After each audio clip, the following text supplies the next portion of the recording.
shop every forum, oppose all those in opposition.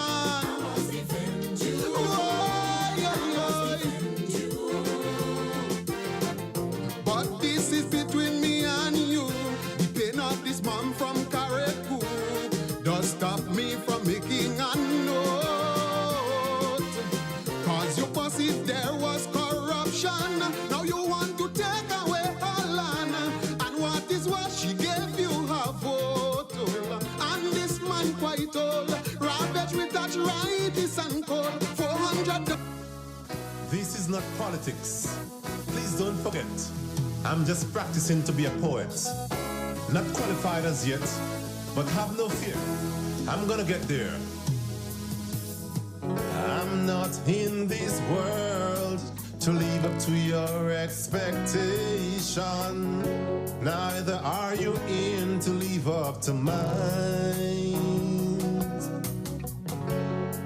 I don't owe no one, no obligation. No one owes me none, so everything is fine, fine. I said I am that I am, I am, I am, I am. I am that I am, I am, I am, I am. I am that I am, I am, I am, I am. I am that I am, I am, I am. Serious business. There is a time for everything, and for everything there is a season. So man and man must reason. So I think it's prime time that we address some more issues. Simple information I will use. No rocket science to get you confused. So relax your mind. Make sure everything is fine while I take you down a poetic line. Trick us with campaign promises. We won't stay at ease. That's the way it is. We've waited in vain, hoping you'll ease the strain. But you now refrain. You now refrain. I remember you say Liberation Day, and I ask, you sure is that you wanna say? Cause you sounded so good to believe. And deception is a powerful thing when you lose your rightful thinking. So we voted for the bling. But you trick us with campaign promises. We won't stay at ease. That's the way it is. We've waited in vain, hoping you'll ease the strain. But you now refrain. You now refrain. Yellow, yellow all the way is what everybody say. Cell phone ring, man answering. Yellow, yellow, no hello. Teeth get yellow, house get yellow, bus get yellow, man get yellow, even green get yellow, and so says 11-4. When you trick us with campaign promises, we won't stay at ease. Good night to you, Grenada, Carriacou, and Petit Martinique. Yeah, the rest of the Eastern Caribbean, the rest of the Caribbean in total, right? Yeah, and those of you listening locally, those of you listening regionally, those of you listening internationally to Talking Points. My name is Sheldon Scott. I will be with you up until the 10 o'clock hour. Now, 3 minutes after the hour of 8 o'clock. We've got a lot to speak about tonight. Call a friend, call a family member, raise the volume so the neighbor could hear. Right. Make sure that you're in front of the TV already. Nice, right. Cammy in front of the TV already. Nice. Make sure that you send, in fact, watch, share the live. Everybody, share the live. Share the live right now, right? If you are not yet subscribed to our YouTube page, make sure that you do so now. Even if you're on Facebook, check the YouTube and subscribe. Nice? So even if you're not on the YouTube yet, subscribe. And if you're on Facebook, make sure you like the page and also you like and share the live. Let me see the lives going shared there. Nice? Nice. Economic recession, the cause of poverty in the land. Economic recession, no employment. And good night to the Talking Points family. Let me see. Good night to you. Hey, Tati, good night. Denise, Lydia, Lisa, Charmaine, Olive, Rodney, James, Cynthia, Dexter, Andre, Shemi, Linda, Imelda, Francois, Doc. Yeah, I have it there, man.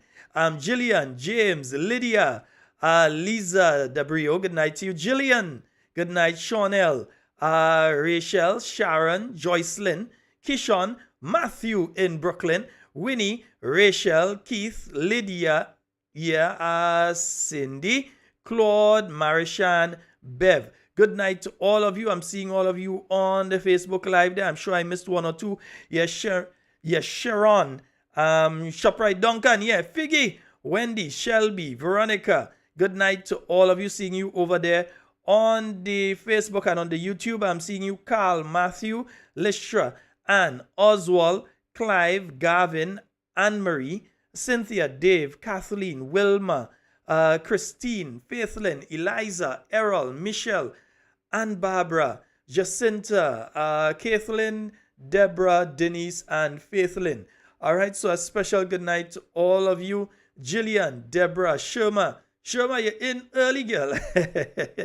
Good night to all of you there on the YouTube. Remember to like and share. You all have got to subscribe. Good night to you, Joyce. I'm seeing you out there and the family. Yeah, hey, good night to you, Kinza Abraham, Gertrude Abraham, Dana Abraham. Good night to all of you as well. All right, nice. But some can't digest that one. Remember the man say he's an asset to the party? And will we vote you without him? You left him with Glenn alone. Maybe they cloned. And however, I foresee a pretensive unity that will mislead a lot just before the next ballot. But you guys will have to come real good, cause it's a long time Grenada ain't eating food. You think politician good? Trick us with campaign promises. We won't stay at ease, that's the way it is. We've waited in vain. So as I said, quite a lot to discuss tonight, so we're not sticking, huh? Refrain. You remember in the Bible, God had a plan for Jonah to restore Nineveh. Yeah, today, the first day of March. Yeah, it is now the month of March. Yeah, so happy March to all of you and all the March born. An early happy birthday. Let me say a special happy birthday to Cypher. Yeah, I'm saying a special happy birthday to you, sir. Hope that you enjoyed the night. Go out for dinner. Enjoyed it. Go out for dinner. Yeah, Cathy, take him. Go with him. Yeah, go for dinner. Yes. Enjoy the night tonight, my brother. That's the way it is. We've waited in vain, hoping you'll ease the strain, but you're not. Yeah, the 1st of March, the National Democratic Congress, believe it or not, have been in power exactly 251 days exactly today. Here comes still with more pressure. Yeah, 251 days since election, yeah. Only one thing I utter. The Congress neglect us. The Congress fail us. And I could never understand the distribution of the wealth. So drink your bush home if you want good health. And for real, we appreciate the free barrel, but they only come in December. So what we are doing? So hearing several stories. Salt and drink now as water. When you trick us with campaign promise. Just waiting for the numbers to get up for us to get into it. We've waited in vain, hoping you'll ease the strain, but you're not refrain. You know what? While we're waiting, let me try something here. Yeah, let me try something here. I'm gonna play it a little later too, but let me try something here while we're waiting.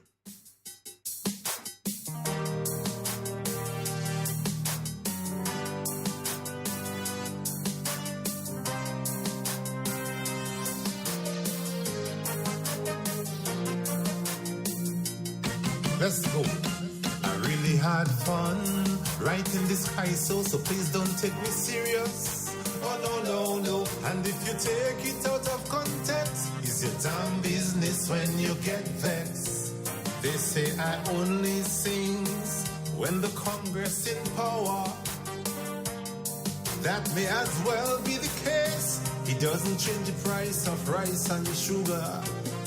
And then we get the bag of licks, who the hell know where they go? Maybe by the Baptist man for Shango. But they have a great history of returning with landslide victory. But I could see they're making preparation, even though they don't have in convention. So forget NNP and govern the place, cause too much tears run down people's face. Falling with their mouth closed. How they do that, only God knows. Man who could talk, they balling with their jaws locked. I thought only dummies used to do that. A lady told me she's dying inside slowly, but she don't mind once it's NDC killing she. She said we had enough under Claudius, so nothing wrong if baby Jesus kill us. Democratization was early as our inception. We always had freedom of speech, lap and cut, just as we walk the street. But when your mouth start to run as river, like them guns on the port, you need silencer. Too much sensitive information end up in the hands of KB and Sheldon. But practices and principles are there to follow. You can just do anything by just so. But when the sheet hit the street, some poor NNP insider gets the blame for licking it. So step up and optimize your performance, cause you already failed in your first 8 months. Social media can fool people barely. And by the way, you promise us a lot of money. They crying with their mouths closed. How they do that, only God knows. They're afraid to talk your supporters on the attack when they say is that, is that. A man told Shaggy that he worked so hard to build the party, now they treating him real bad. He told PM that he's not blind, he ain't taking no 6 for no 9. Putting more money in people's pocket was your brainchild. Please don't forget it. There can be no transformation without increased remuneration. Inflation bothering 7%. So in the near future we'll need a godsend. Our big rescue mission. Again, NNP may be the one. Now condoms get so cheap, man could buy a whole heap. But to buy sugar, electricity and water you need $5,000. Was that cutlass economics? Unthoughtful and spiteful tricks? Or maybe a financial advisor never understood cents and dollars. Falling with their mouth closed. How they do that, only God knows. Man who could talk, they balling with their jaws locked.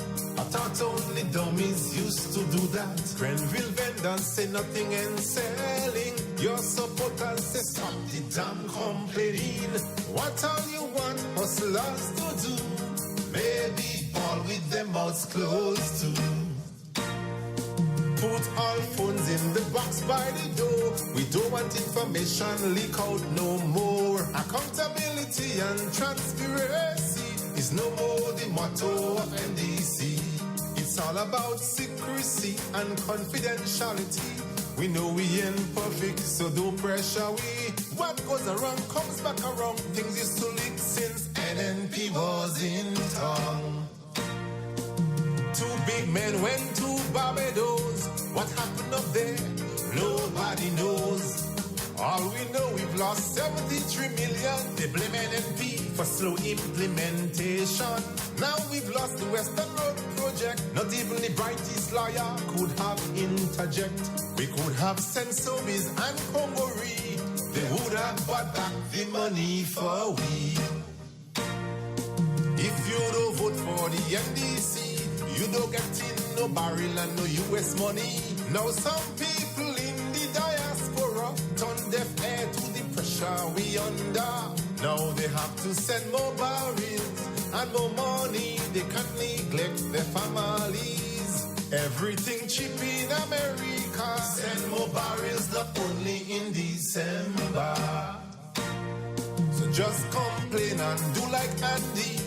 He have a big ministry already, but still want to kick out Larry Barry from a small thing as General Secretary. So brother Andy, stop being greedy. Larry has been a stalwart of the party. 8 months ago we got the mandate, but them vexed NNP just like to expatiate. Everything was promised as soon as you take office, but you put us in fear. You take reverse gear. But when rainfall we need to shelter, we're still waiting on the house with the veranda. So that's the end of this episode for now.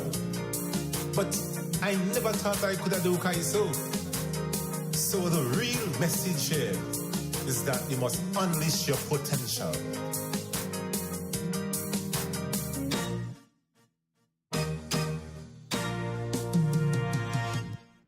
Yes, folks, that was part 2. Yeah, we had part 1 last week, we had part 1. That is part 2 right now of balling with the mouth closed, because a lot of people Yeah, balling with the mouth closed. I mean, every day that I go to St. George, I interact with a lot of people, not one, not two. I'm telling you, I interact with a lot of people. From my good friend at the mall there, who says his mom is looking right now, and a special good night to you, mommy. To the bus drivers on the terminal who always pass by and they make sure they call me. They say, boy, so and so is the case, so and so is the case. To the various people working at the general hospital and clinics and so on, who meet me and tell me what is going on, all of the different people. And so my good friends, the vendors in town, don't feel as Cammy alone does go by, well, Cammy's the officer. That's why I does always be by Cammy, If you want to pass, you pass by Cammy. Yeah. But I always pass by Cammy. I have another good friend over there by the Chinese store. All of you, yeah, that I meet on a daily basis and tell me what is going on and show me the reality of what is taking place in your neck of the woods. I want to say a special thank you to each and every one of you. Even people passing on the bus and they shouting. Yeah, I want to say a special thank you to each and every one of you. And issue number 1 tonight, yeah. Remember, roughly 118 days ago, yeah, kind of being mathematical tonight, right? Yeah, 118 days ago, you had the announcement by the government on the 3rd of November, roughly, that as of the 3rd of November, you had a new labor commissioner. Yeah, the first female labor commissioner, and they made a big hullabaloo about it. They have a female labor commissioner, and they also had a deputy labor commissioner. Well, she gone. Yeah. I know if they fire her. I know if she resign, but she gone. Yeah, so now we are no labor commissioner at this point in time again. Yeah, so first up, labor commissioner gone. So I don't know if she resigned, because of course, this is the government of Grenada under the NDC. You ain't going to hear the information, but the individual is gone. They're out of the position. So I don't know again if they resigned the position or if they were fired from the position. But what I'm hearing too is that things wasn't too nice between them and the Minister of Labour. You know the Minister of Labour is? Yeah, the NDC caretaker for the town of St. George. Yeah, another lady. I hear things wasn't too nice. Yeah, I hear the work environment wasn't that healthy.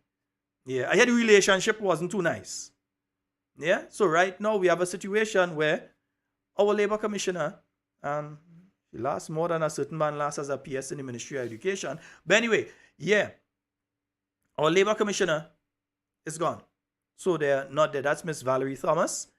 She was appointed on the 3rd of November, and she is now gone. I wonder if they're going to tell us about that. I wonder if they're going to tell us, or they're going to send out something, or they're going to let us know that the position is vacant. Do them do like what they do with Spice Mass, you know? Yeah, because we had to come here and say that the Spice Mass CEO had gone. Like we had to be reporting, we had to take over for GIS right now, so we had to be doing the job of GIS right now. So the Labour Commissioner, yeah, and now where's the GIS right now? We have to be giving you, the public, the information that you ought to know. So the Labour Commissioner is gone. All right? Yeah. So who they're going to replace them with, that's another story. I have my own theories. In relation to who they are going to replace them with. But I hope that the procedure in relation to having someone take up that portfolio, which is a very important portfolio. Remember, you still have in train the action being brought by the people in Carriacou through the Public Workers Union for the restoration of their jobs, or at least the benefits that they should have gotten when they were released from government service. Well, basically not released. That's a kind of nice way of saying when they fire them. Because you fire all these people in Carriacou and Petit Martinique, both islands, yeah, Mr. Tevin Andrews and Javon and them. Yeah, they fire all these people up there. These people have been trying to get a meeting through the Labour Commissioner and the Ministry of Labour, the Public Workers Union, representing the workers and so, yeah, and Mr. Javon out there in Carriacou, and they've been unable to get that. So they're still trying to get that meeting. They said it's been a very difficult situation at different times. He came to one meeting, and this is virtual. He doesn't have to leave Carriacou and come down and that kind of thing. Virtual. One, he said he had to leave, and the other 2 times, he said that he can't make the meeting just a little bit before the meeting. All sorts of nonsense. Yeah, so there are outstanding labor issues. There are labor issues with the St. George University and certain categories of workers, and there are other outstanding labor issues all around. So it's important for us to have, at this point in time, a labor commission. There's what? The third one since the NDC came into office, because I know Mr. Cyrus Griffith was there when they came in. Then they had another gentleman whose name eludes me at this point in time that held the office for a couple months. Yeah, they just make sure you get that position so that the pension could be up there instead of down here. Anyway, that's another story for another day. Right. So that individual held that office for a while. And then after that individual went, you had this lady that came in, Miss Valerie Thomas. Yes, Valerie Thomas. Let me just make sure I'm saying the name correct. Yeah, Valerie Thomas that came in, and she was there for 118 days. All right, so since the NDC came in, three labor commissioners. I never see something moves fast so yet. Yeah, 3 labor commissioners. They're moving like, when Trump came in and he had certain categories of people that was there for a while and then they're gone. Yeah, either they didn't fit in with his agenda or he had an issue with them and they didn't fit in for long and you come in and they're gone. It was like a revolving door, whether it was the press secretary or whoever and thing. Yeah. So we're seeing 3 labor commissioners in the point in time since the NDC has actually been in office. And this shouldn't be my job to come and tell you. This should be the job of the Government Information Service. This should be the job of the press secretary. That's what they pay them the big bucks for. Yeah? That's what they pay them the big bucks for. So they should be giving you this information. So media friends, you could go ahead and ask and so on. And you could inquire as to the circumstances and situations involved in the mittal of office of the Labor Commissioner, right? So that one is taking place. We also heard today, I'm hearing from several sources, and I know you all will inform me as to how correct this information is, because I'm hearing that several categories of Imani workers were sent home on Friday last, and I'm also hearing of some that were sent home yesterday as well. Yesterday was their last day. Yeah? So I'm hearing of some categories, not all Imani workers, but some categories of people under the Imani program that were sent home last week. That's what I'm hearing. And some who have been sent home this week as well. So I am waiting to get confirmation. Because all you know how to find me, man. Or look at WhatsApp, the 4407377. Yeah, I usually just see it when I get in the studio. When I'm in here, I see it. And so if you send a message and you want to get in contact with me, I send my personal number and so that you could be in contact with me. All right? But I'm hearing that. I am trying my best to confirm it. But I'm hearing that some Imani workers have gone home. I know today they did call in the different people in the Ministry of Youth. Yeah, they brought them down to the Grenada Trade Center and they made them sign their oath of affirmation. Yeah, so they brought them down to the Grenada Trade Center today and they made them sign. And I'm going to put up the document that they made them sign today. Yeah, so they brought them down to the Grenada Trade Center and they made them sign that document. But again, I think that the staff in the different ministries, as well as the government itself who made this decision, need to relook the Oaths Act, the act in relation to oaths to be administered to various categories of people, be it jurors, be it parliamentarians, be it the cabinet oath.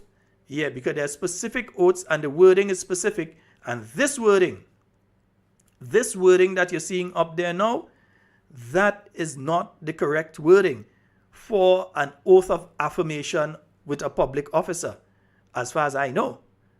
Unless there's another document that supersedes the Oath Act that you're referring to when you came up with this particular document, that you call them workers down in the youth center and make them sign today. Yeah? And while you're afraid, people moving with the phone, so... Yeah, while you're afraid, what's the matter? What you guys are afraid of, huh? Why every time you all trying your best not to let people move with their phone and so on? I'm not blaming the administrative staff that were tasked with carrying out today's operation. I'm not blaming them. They have nothing to do with that. If a directive is passed by the Cabinet of Grenada, yeah, the Cabinet of Grenada passed a directive, then the staff at the ministry have no choice but to carry out the directive that's given to them. So I don't hold any beef or brief with the people who had to carry out what they did today. I'm sorry for them, because I know that in some instances, I am pretty sure that some of these people know what they have done today is not the best thing. Yeah? So they're making them sign oaths of affirmation. The same people that were speaking about freedom of information are trying their best to ensure that no information comes out from the government, especially information in relation to wrongdoing. What is wrong with if somebody does something that is illegal, criminal, within a ministry? What is wrong with a staff member leaking that out? You know, technically what they're saying here is that if you are a member of staff and you see anything illegal, you still can't go to the police and tell them, you can't go to the press and tell them, you can't go to anybody and tell them, you know. That's what they're making people sign to. So why are they so afraid of truthful? Because any information that comes out from a ministry and that has left a ministry is supposed to be truthful, in it.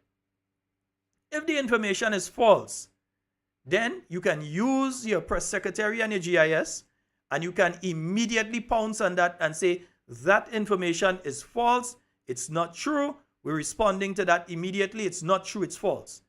You have the ability to do it. You hold the cards, you know. You have your press secretary, you have the GIS, you have access to all of the different television and radio stations in Grenada, and you have access to the World Wide Web.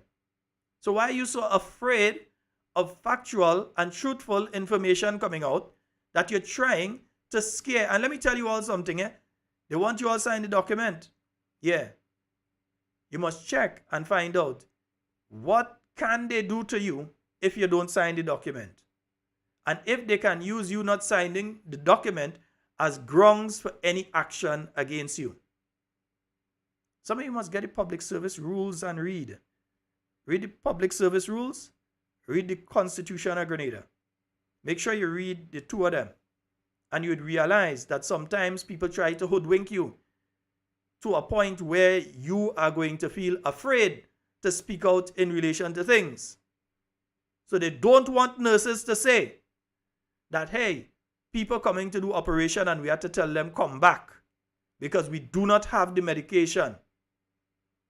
They don't want nurses and other people within the healthcare system to speak out about the fact that, hey, they don't even have much gloves, the surgical gloves, that the painkillers that they're supposed to use for somebody if you're coming with an accident and so, that the supplies of those things are low, that the supply of many different medications are low in the general hospital as well as in many of the other facilities around the island.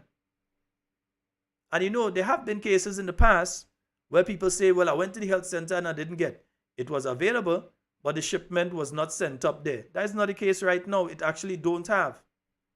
But they will not put themselves in a position to answer those questions. And then, as soon as they do put themselves in a position to answer one of those questions, you know the first thing that they say? I don't know. I don't know. You tell them, well, hey, we're hearing a situation that there's a lack of medication. I remember the last time the Minister of Health was on a press conference and they were asking him about the lack of reagents that are used for the pap smear test that women have to do, a very important exam, very important test that women have to do. Yeah? And they did not have reagents, so some women were being rescheduled down the road. Or they had to go and have it done privately because the government facility did not have the reagent to be able to do the test. And then the minister was like, shock, you don't know. I mean, you don't know. That's something that's important. That's something that you're supposed to know. Yeah? That's something that you're supposed to know. And if you don't know, you're supposed to find out and then report back to the public. But you realize with this government, they have a thing. They say they don't know and then they don't come back to you with a response in relation to anything.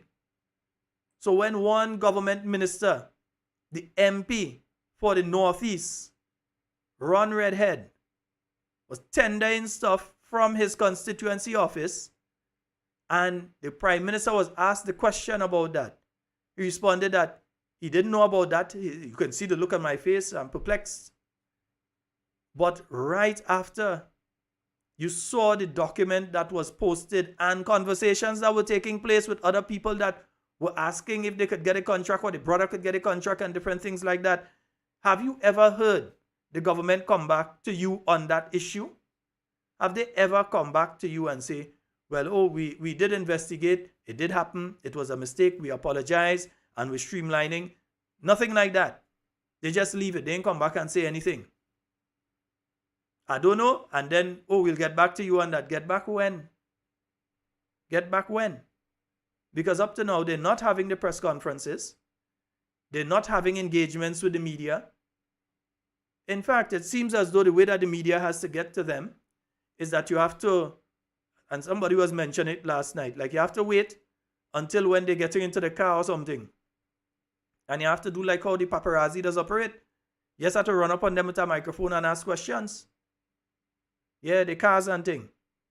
Like the 2023. Let me see what type of car it is, but I think look nice, you know. I ain't lying, boy. Karine, you get through, girl. Let me see if I see that car there. No, I'm not pulling it up. A little fast. I wouldn't pull up the vehicle. Nice. I'm not pulling it up. Is that 2023 CRV? Looking nice, yeah. Wee, papa, you that hot. Yeah. Yeah. So like you had to wait until when they're getting into the vehicles and so to go and ask questions. Because other than that, it does not seem as though you're getting any answers. And yes, there is a deputy labor commissioner, but they're the deputy. Yeah, there are certain things that they can carry out, but we do not have a commissioner of labor at this time. We do not have a labor commissioner. Yeah? So I'm asking the question. I'm asking the questions. I know that sooner or later, yeah, they're going to appear, and I hope that the media gets the opportunity to ask them the questions. I know some people are asking for this back. Let me give you a little piece of it again.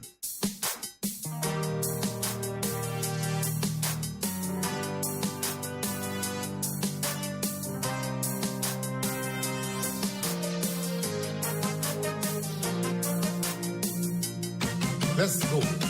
I really had fun writing this ISO, so please don't take me serious. Oh, no. And if you take it out of context, it's your damn business when you get vexed. They say I only sing when the Congress in power. That may as well be the case. It doesn't change the price of rice and sugar. And then we get the bag of licks, who the hell know where they go? Maybe by the Baptist man for Shango. But they have a great history of returning with landslide victory. But I could see they're making preparation, even though they don't have in convention. So forget NNP and govern the place, cause too much tears run down people's face. Falling with their mouth closed. How they do that, only God knows. Man who could talk, they balling with their jaws locked. I thought only dummies used to do that. A lady told me she's dying inside slowly, but she don't mind once it's NDC killing she. She said we had enough under Claudius, so nothing wrong if baby Jesus kill us. Democratization was early as our inception. We always had freedom of speech, lap and cut, just as we walk the street. But when your mouth start to run as river, like them guns on the port, you need silencer. Too much sensitive information end up in the hands of KB and Sheldon.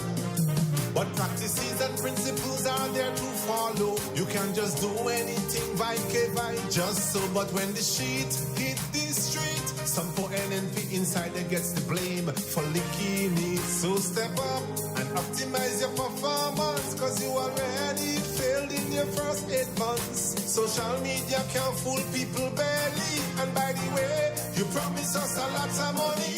They crying with their mouths closed. How they do that, only God knows. They're afraid to talk your supporters on the attack when they say is that. A man told Shaggy that he worked so hard to build the party, now they're treating him real bad. He told P him that he's not blind. He ain't taking no 6 for no 9. Putting more money in people's pocket was your brainchild. Yes, indeed. We're coming back to that song in a while. Yeah, we're coming back to that song in a little while. Because I say we got a lot to speak about tonight. Because even, for instance, one of the issues, I was following the launch, the opening of the SIAP office out there in St. Patrick. I have a question. How come you was launching a new office for SIAP last week in St. Patrick, but the individual who was in charge of SIAP was not there? That's a strange one. If you're launching, you're having a new office being opened for SIAP and so on. And I hear it in a certain building. I ain't calling name right now. But here is a certain former Prime Minister brother building. And I ain't talking about Dr. the Right Honorable Keith Mitchell. Yeah. So if you have SIAP opening, I would have thought, I would believe that the person who is managing the SIAP program, who is in charge of the SIAP program at that point in time, would definitely have been there. So I'm wondering what took place. Why wasn't that individual there? All it's just questions I'm asking, You still have people waiting as well for their pension. You still have people, I've met some, even today, met some ex-police officers who having problems getting their pension. You have one or two of these people that I have met. I don't know if it's much more than them, but you have people who are qualified, who brought in their pension life certificate and have not received their pension since last year. Today, my goodness, is the 1st of March. And you have these people who have not received their pension. I mean, are we just supposed to stay silent on issues like that and not speak out on behalf of these people? Because in lots of instances, these people are afraid to speak for themselves, They're afraid to speak for themselves. And the mere fact that they are afraid to speak for themselves says a lot about the present situation. That they are so afraid of victimization. When the NNP was in office, anybody could have feel free to call anyway and say what they want about the new National Party. They say all kind of thing about Dr. Mitchell. They say all kind of thing about the members of the new National Party. But now, they want people hush. The same people who call and say all kind of things then want people to hush now. And want people to be afraid to speak right now. And we have a caller online. Good night, caller. Good night. Sheldon, comrade, how are you doing? Hey, I'm good, Doc. How are you doing? Well, I am doing fabulous. Fabulous. A couple things I want to raise with you tonight and our listening audience. You just now made a reference to an incident that happened, and you indicated that the Prime Minister or the leadership of the party, the current government, failed to get back to us. The incident with Ron in his office, advertising for contracts, and the Prime Minister indicated that he didn't know anything about it and that he was going to get back to us. And you mentioned tonight that we're still waiting for that get back. Sheldon, that's the history. That's the history, and I want to take us back, lest we forget. And I don't think this is too big to forget. In the Trade Center, when the Prime Minister, in his first media shebang, wanted to look so good, accused. And Sheldon, remember, I'm saying it so that our listening audience can catch it, and I want you to take that. He accused an entire cabinet of having a conclusion for a particular sum of money, $140,000 US, that was supposed to go to the coffers of the NNP. $150 for a diplomatic passport and $140,000 US. He did not accuse one person. he accused an entire cabinet, because Sheldon, you know that you sat in cabinet once, that if there is a conclusion, it therefore means that all members of the cabinet must take ownership of that. So what he did was to accuse an entire cabinet. And Sheldon, you notice we have not heard anything about it. Because when called now to produce, if you were so bad, bold, and assured that there exists a cabinet conclusion, you would have published that thing already to shut up, especially the leader of the opposition, Dr. Mitchell. But there is no such cabinet conclusion. So when you ask, when is he going to get back to us? You see, Sheldon, he will never get back to us, because to come back is to say to the world and to the public that I made a mistake. And I think he is too lofty, and he is too arrogant, and he is too misdirected to be able to say, I made a mistake, I was ill-advised, or I am sorry. We will never get that from him. And that's the sad thing. And there are going to be many other bloopers that he's going to make for which he will not say, I am sorry. And this is the kind of leader that we have currently. Yes, indeed. Yes, indeed. And it continues because it continues because we heard the various other issues that this administration is flip-flopping from their position when they were in opposition. Yeah, from the 150 to the elderly. Yeah, from the 150, yes, we're going to give them to nothing at all within 20 days. That changed from we're going to give them to nothing for them. Yeah, in some instances, nothing, some instances, the 150 removed. So it's not a one-off, yeah, from that cabinet conclusion, and there are things before that and after that. Yes, certainly, Sheldon. And when you listen to the Honorable Minister for Social Development and how she has now become muted, totally muted, because she has no comeback. She has no way of redeeming herself. She is embarrassed. She is utterly embarrassed by announcing, and within 1 month, that which she said vehemently, stood up in Parliament and said, my government is going to continue the horizontal. Well, she didn't even know what program it was, and that we know about, She was just reading something somebody wrote for her. But she was saying that the 150 was going to stay. So she now needs to come back. There was a time I saw little clippings of her, all flabbergasted and in my opinion, so deflated and humiliated by her leader and leadership of the party that she had no way as a champion. Remember, this woman is a counselor. She worked with people. She understands human development and emotional well-being. So that's what she did for the Ministry of Education and for Grenada. And so now to be embarrassed as such, she is so humiliated that she is now muted, and she has no way of coming back and apologizing because, she has no way of apologizing. So long before I go, I just want to, us to remember, put on our empathetic cap tonight and to remember the 87 families of MNIB who received termination letters.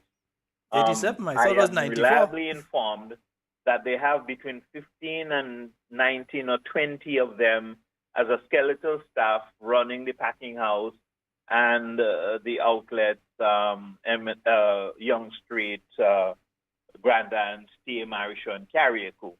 But the other 70-odd, they received their last check yesterday. I watched a post today, and I am so disheartened. So that's why I'm taking a little time just to talk a little about it. $2.6 million was distributed among 87 employees, an average of $30,000. $30,000. there are some of these guys, they were working for 30 years. I know of two of them who have been working there for close to and over 30 years. So what the Post is saying, rather than be empathetic and show concern for the uncertainty of these individuals, doesn't matter how much money they got. It was like a boastful payout. Sheldon, can you imagine that the NDC is using the $2.6 million as a feather in the cap, indicating that this is a grand payout to people. Whereas this is not so, because what they have done, even if they rehire some of these people, Sheldon, what these people who have committed years of service to this country and MNIB, they would have lost continuity because now they are terminated. So in future, if the reconfiguration of MNIB happens and some of them are re-employed, they are going to be starting from zero, because once you do a payment, a severance package, it means that you are no longer part of the establishment. So there is no continuity. And that is a travesty, and I think it was not well thought of. So my heart goes out in empathy and understanding to these families who find themselves with 70 odd, who find themselves with 30 or something $1,000, some less, in their pocket. But that will not take them a really long place. And there is the uncertainty about their future. 70 odd people, Sheldon, is a lot of people to find employment for when already the unemployment rate is rising and so many people are out there to snatch up the few little jobs that might become available. Yeah. Yeah, and one of the things before you go, Doc, is what was attempted last week when they tried to make some of them take voluntary separation. Yeah. And I mean, that was just a final stab at these individuals, because they definitely, if they had taken the voluntary separation, would have lost their benefits. They would have lost many other, even benefits when you're speaking about through the NIS. They would have lost some of the benefits that they can now claim. They would have lost it. Yes. And so that's why they had to be very cautious as to how they proceeded, and rather than take voluntary separation from the company, allow the company to terminate them. In that way, everyone will get the much deserved severance package. It's just that with the reconfiguration that might come on stream, and everything is a might. So at this time, we probably better not even indulge in a conversation, because this government has proven to be so wishy-washy that most of the things that they say that they will do or plan to do never come to fruition. And so maybe MNIB would be one of them, because they probably already have a person to take over and to run the show at Marketing Board. Yes, indeed. Well, Doc, we'd like to thank you for your contribution as usual. And feel free to call back either later in the program or tomorrow again. Yes. All right, my brother. Thank you. Thank you so Always very a pleasure, much. Sheldon. All right. Yes, indeed. Yeah. And what has taken place, I met one or two of the marketing board former employees today. And yes, while it's good to get the payout, the problem that they now face is, hey, that's a specific quantum of money. It's not growing. So I was asking one member of staff, former member of staff, if they were offered by the government, if they have been offered any assistance in relation to, for instance, setting up a small business. If they have said, okay, we're going to work with you to help you set up a small business if you come up with an idea. Rather than somebody just saying, well, I have that money, better take that trip I wanted to take all the time. Or maybe I need to buy a vehicle, or I need to change vehicles or something like that. But have they been given financial advice as in how to move forward? Or have they just been given that money and left to do as they please? Yes, at the end of the day, it's their money, they'll do what they please with it. But if you are caring and concerned about these individuals, I know I heard the Prime Minister speaking that, hey, we're going to give them assistance to help them set up a small business and so that they could take care of themselves and their family or different things like that. Speaking to the staff, that hasn't happened. Yeah? They haven't come back to them with that. They spoke about it once and they haven't come back to them.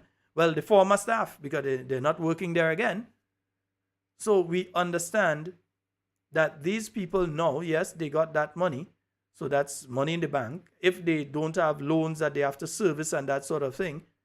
Because remember, as I've said before, when you take a loan, you take that loan, and with that loan, there are certain conditions, which include if you lose your job, because your loan is assigned through your employer, your place of employment, your employer is supposed to inform the financial institution. And part of that agreement is that they are supposed to forward any emoluments or payments, severance, etc. that you receive. They are supposed to send that to that institution. If this has been breached by the marketing board, then it's been breached. But I hope that some sort of discussion took place with the lending agencies, the financial institutions in Grenada, who different members of staff or former members of staff of the Marketing and National Importing Board were indebted to, so that these individuals don't go through a situation where they end up today without a cent in their hand, because the bank hold on to their last salary and they hold on to everything, and now these individuals have nothing at all. So we hope that that is what has taken place and that some sort of common sense, was used there.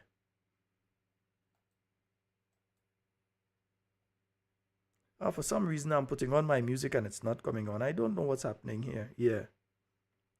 Let me just make sure I get this. Oh, I see what's taking place here. Nice. Let me just get that sorted out. Nice. I think we should be okay there now. Principles are there to follow. You can just do anything vibe, just so. But when the sheet hit the street, some for NNP inside that gets the blame for licking it. So step up and optimize your performance, cause you already failed it. Hey, good night to you, Kathy. Social media can fool people barely. And by the way, you promise us a lot of money. They crying with their mouths. Hey, who is the new manager of the St. George's Fish Market? Different to talk your supporters on the... Anybody know who's the new manager of the St. George Fish Market? A man told Shaggy that he worked so hard to build the party, now they treating him real bad. He told P. Because here's a serpent that inside there, maybe a sour one, but here's a sour serpent that inside the St. George Fish Market as the new manager. Putting more money in people's pocket was your brainchild. Please don't. All it does have to do is be around long enough and it does all kind of thing. Without increased remuneration, inflation bothering 7%. So in the near future we'll need a godsend. Our big rescue mission again and then. Also, I heard that the election within the Public Workers Union, it's heating up, man. Yeah, because I'm seeing here for president they have Brian Grimes, Berryland Clarkson, and Finbar T. Thomas. Those are the three contenders for president of the Public Workers Union. I know the only other position that I'm seeing they have an election for there, because the others, they only got one nomination for vice president, second vice president, etc. So let me just take this call. Hello, good night. Good night. Hi, good night. Sheldon, how are you? I'm fine. I just wanted to say, we are talking a lot about all the persons who have lost their employment at this time and disastrous effects it's having on their families, on their psychological state of mind and all of that. We need to give some thought to the national insurance situation with these families, because if these persons could be out of work for any period of time, think what's going to happen to them if and when they get to the point when their pension will become available through the national insurance scheme. It will really be affecting the quantum, if any, that some of them will be getting. And I just wanted us to look at that on your program, in particular at this time. Definitely. Thank you, and keep on. Thank Bye-bye. you.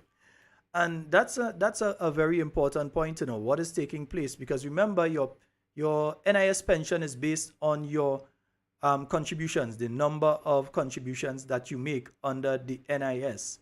And if these people, some people who may have been employed there since they start working and now they are unemployed, it may make them fall just under the threshold to receive a pension. But not only that, had they signed that document that was being passed around last week, that they were being told to sign to take voluntary separation, what would have taken place there is that their unemployment benefit that they could claim from the NIS, if I'm remembering correctly, and somebody who's involved or has been involved with the NIS, message me and tell me if I'm right or wrong.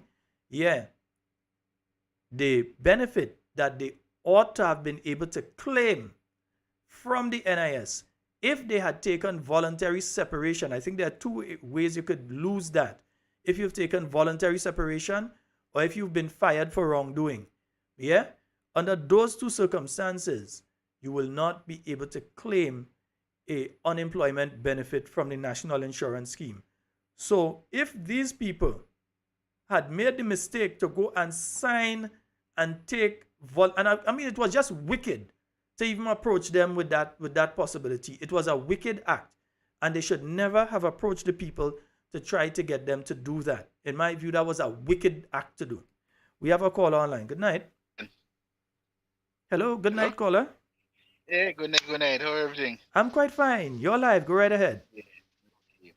Brother Sheldon, it was talking about the marketing board workers. Yeah, they receive a payment. But the question I'm asking, okay, yes, they receive a payment. What about they have a loan to the bank? Dr. Banjo was speaking about $30,000. They say okay, they get $30,000. And they have a loan in the bank. Remember, they're not working again.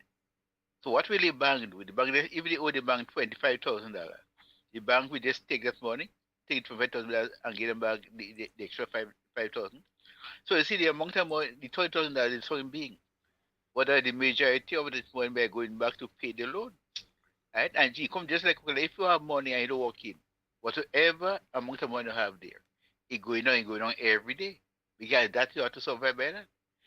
You have to survive by that. So the amount, the $30,000 looking big. But then out of that $30,000 Brother Sheldon, 25,000 by going to pay your loan. So did the government made an arrangement with the bank to how to deal with the people? Did this happen? And Brother Sheldon, again, what I'm looking at again, I follow up election in America. And I follow the former president of America, Donald Trump. What he was encouraging his people to lie for him. And when they lie for him and they find themselves trapped, right? And we put them in a position of like where no one trusts them. He's the same person I'm going to say to the public. Don't trust nothing that is saying. They got to lie too much. And I believe some of the ministers in government right now, where the leader of the party encourage them to lie. Somebody come back and say the same thing to them. Don't believe nothing what a person saying because they lied. They lied too much. I also saw something on Facebook concerned to do with the bank, with GDB Bank, where they see that the mortgage the mortgage from there was put on hold, right? And they don't know when that will be when any recommendations will take place again. I don't know how to treat it, but I saw that. So that's looking at them to see that it's true. I'm not saying it's true, I just say that the allegation. This is allegation. I will say. All right, great. Thank you very much, caller. And yeah, and we've discussed that before. We've discussed what the possible situation can be with some of the former employees of the Marketing and National Importing Board. But outside of that, we have to remember something else here. Yeah, and my good friend just messaged me on the WhatsApp. I could see you late to the program because we was talking about that one already. Yeah, and it's not 100 days, it's 118 days. The new Labour Commissioner is now the ex-Labour Commissioner. Yeah, I could see you late to the party tonight. Yeah, we have to understand today, March 1st as well, the price of various things going and increase. Well, fellas who don't smoke cigarette, me really care. But the price of cigarette gone up from 105% taxes on that to 200% taxes on the cigarette and thing. Oh, will I smoke cigarette now? Thing, right? Yeah, I ain't into the smoking thing. Right. But the excise tax on alcohol, right, from $1.10 and $4.40, it has moved to $1.50 and $5 per liter respectively. All right. But here's what. They did not address the issue of things like bay rum and mentholated spirit and so, which are also alcohol and have a specific alcoholic content. So it means as well that you may see the price of these items going up. Yeah, you may see the price of these items going up. So it is definitely an issue because Dr. the Right Honorable Keith Mitchell told them that in Parliament when they were passing the amendment to these things, when they were making the amendment to the schedule. He mentioned that to them, that they have to be specific and deal with alcoholic beverages. Because if they deal with alcohol overall, there's medical, the ones that you use for medical purposes and so, and those that you use for cleaning and different things like that. So things like mentholated spirits, they have a high alcohol content, and therefore they fall under the bracket here. So we're going to see an increase in the price of those things. Also remember the sugar, the price of the sugary items, it increases as of today. They have to add that amount of VAT onto them as of today as well. So we should be seeing an increase in the price of not just sugar, but things that are made with sugar as well over the next few weeks. We'll be seeing an increase in that. And while I'm saying that, let me ask this question. How many of you have seen any decrease in prices when you go to the supermarket? Any of you that have been seeing decrease in prices, message me, call me, whatever. Let me know that you have been seeing decreases in the prices in the supermarket. We've heard of the decreases that were supposed to be taking place in relation to a specific slew of items. Has anyone gone and gotten these items cheaper? Yeah? Because they're supposed to be sold now at a specific rate, at a specific price. Those of you that have been shopping, saltfish and pigtail and thing price gone down. We see the price of the different things that we use in oil down. We see the price of them things gone down. What about oil? Have we been seeing the decrease in the price of these items? Or is it another situation? Like when the Prime Minister, speaking before he got into office, said that the cost of living is too high. We're going to remove the freight costs back to the 2019 level. And that was done. And yet still, we're seeing the price of foodstuff, instead of going down, the price of foodstuff is going up. So something has to be wrong there. Because if you've moved the price, the freight price, the price at the port there, you've reduced that. You've cut the amount of money that government is taking and you put it back to the 2019 level. But the benefits are not being passed on to the people. It means, therefore, that even with that reduction, businesses have maintained the price and in some instances added on the price of items. Ask any housewife, ask any bachelor, ask anybody that's been doing shopping, and they will tell you the prices have not been going down, the prices have been going up. So it seems as though the measure has had no net effect on the average man and woman out here who have to go to the supermarket. Because you go to the supermarket and you see one price today, and I could guarantee you the prices that you saw for some items last week, when you check back this week, the prices have changed. And I know just recently some of you were sending me the prices of some of the items, that what the price was just a few weeks ago or just a month or two ago and what the prices are now. So I understand what the average person is going through out there. And while that is going through, you're sending home people. Look, I got a message here of two Imani. I won't say exactly where these two people are attached to, but they have been sent home today. Yeah, they got their letters today. They have been sent home. You have the people who were under the FLY program of the Ministry of Youth that were basically sent home. They're not receiving any stipend or anything like that. that program is being, well, it seems as though the program has been destroyed. And you have other individuals in other capacities that are wondering what's taking place with them. The environmental wardens, they are wondering, hey, what's going to be happening with us? Because in some instances, their contract ends next month. Well, the end of this month. And they are not hearing positive words from the government. And you're not talking 1 or 2 or 3 people here. You're talking a lot of people all over the country. And these were people that were brought on in some instances during COVID to assist with different aspects of the mitigation against COVID. And they were kept on carrying out different duties. And now you have a situation that these people are in uncertain waters because they are wondering, hey, we're seeing the prices going up. And yeah, I start to see some prices coming up there. Nice, that's good. Yeah, send some of the prices for me. Let me know if the price of the oil and all them things gone down. If the price of the pigtail and all the other items. I even want to know if the price of condom go down. Yeah, I want to know if the price of these things have gone down. Had the price, those of you with children, and you've done some shopping today, was the Pampers cheaper? The sanitary pads, the Pampers, yeah, the condoms, all of these things were supposed to be zero rated and are supposed to be cheaper. Are they really cheaper? Have you seen the price gone down, or you went and it was the same price as it was the last time? Or is it even more? Yeah? So I'm seeing somebody send an oil for me and they say it was $7.50, now it's $13.25 for the same bottle of oil.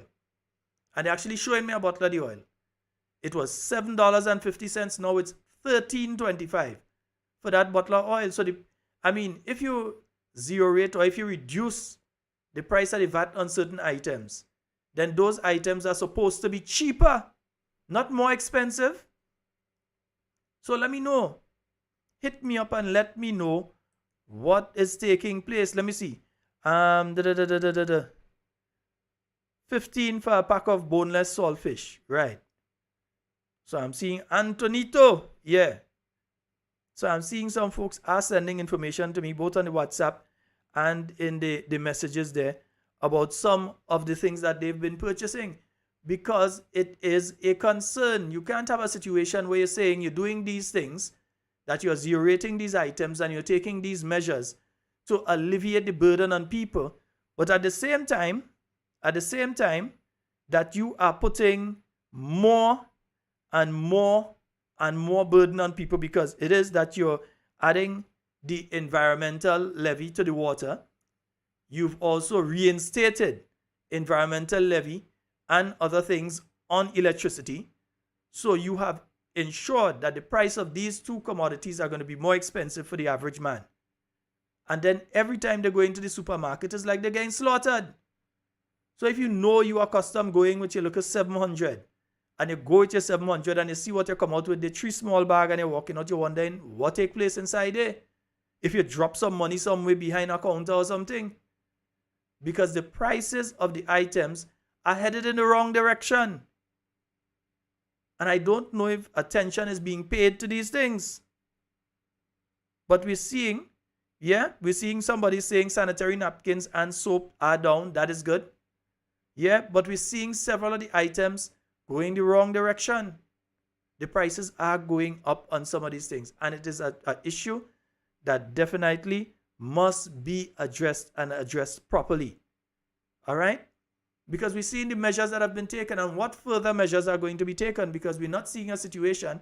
And those who are out there in the US will tell you that the price of things out there not as cheap as we think it is, The price of things up there expensive as well. Yeah? So if it's expensive there, you expect it to be expensive down here as well. But what measures can be taken here to mitigate? What measures, further measures? Because removing the freight didn't have no effect.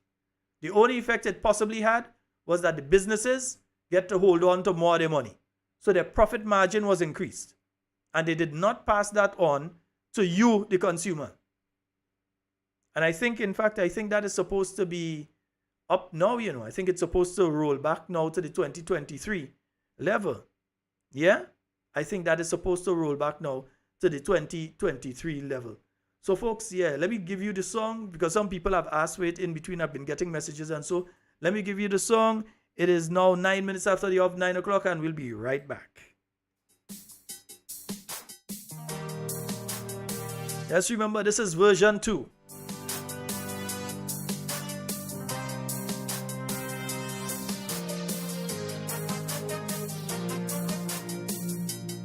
Let's go.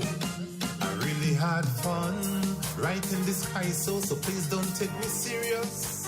Oh no. And if you take it out of context, it's your damn business when you get vexed.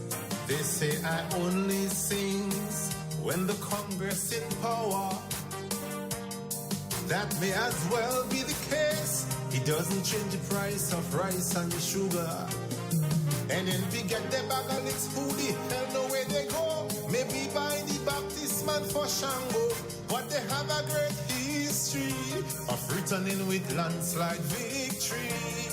But I could see they're making preparation, even though they don't have in convention. So forget NNP and govern the place, cause too much tears run down people's face. Falling with their mouth closed. How they do that, only God knows. Man who could talk, they balling with their jaws locked. I thought only dummies used to do that. A lady told me she's dying inside slowly, but she don't mind once it's NDC killing she. She say we had enough under Claudius, so nothing wrong if baby Jesus kill us. Democratization was early as our inception. We always had freedom of speech, lap and cut, just as we walk the street. But when your mouth start to run as river, like them guns on the port, you need silencer. Too much sensitive information end up in the hands of KB and Sheldon. But practices and principles are there to follow. You can't just do anything by just so. But when the sheet hit the street, some for NNP inside that gets the blame for licking it. So step up and optimize your performance, cause you already failed in your first 8 months. Social media can fool people barely. And by the way, you promise us a lot of money. They crying with their mouths closed. How they do that, only God knows. They're afraid to talk your supporters on the attack when they say is that. A man told Shaggy that he worked so hard to build the party, now they treating him real bad. He told PM that he's not blind, he ain't taking no 6 for no 9.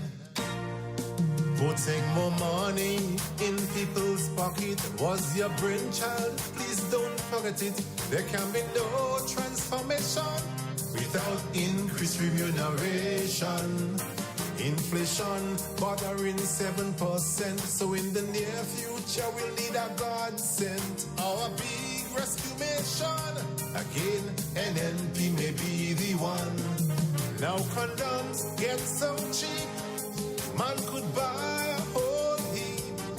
But to buy sugar, electricity and water you need $5,000. Was that cutlass economics? Unthoughtful and spiteful tricks, or maybe a financial advisor never understood cents and dollars. Falling with their mouth closed, how they do that, only God knows. Man who could talk, they balling with their jaws locked. I thought only dummies used to do that. Grenville vendors say nothing ain't selling. Your supporters say stop the damn complaining. What all you want hustlers to do? Maybe ball with their mouths closed too. Put all phones in the box by the door. We don't want information leak out no more. Accountability and transparency is no more the motto of NDC. It's all about secrecy and confidentiality. We know we ain't perfect, so don't pressure we. What goes around comes back around. Things used to leak since NNP was in town. 2 big men went to Barbados. What happened up there? Nobody knows. All we know, we've lost 73 million. They blame NNP for slow implementation. Now we've lost the Western Road project. Not even the brightest lawyer could have interject. We could have sent Sobies and Congori. They would have bought back the money for we. If you don't vote for the NDC, you don't get in no barrel and no US money. Now some people in the diaspora turn deaf ear to the pressure we under. Now they have to send more barrels and more money. They can't neglect their families. Everything cheap in America. Send more barrels, not only in December. So just complain and do like Andy.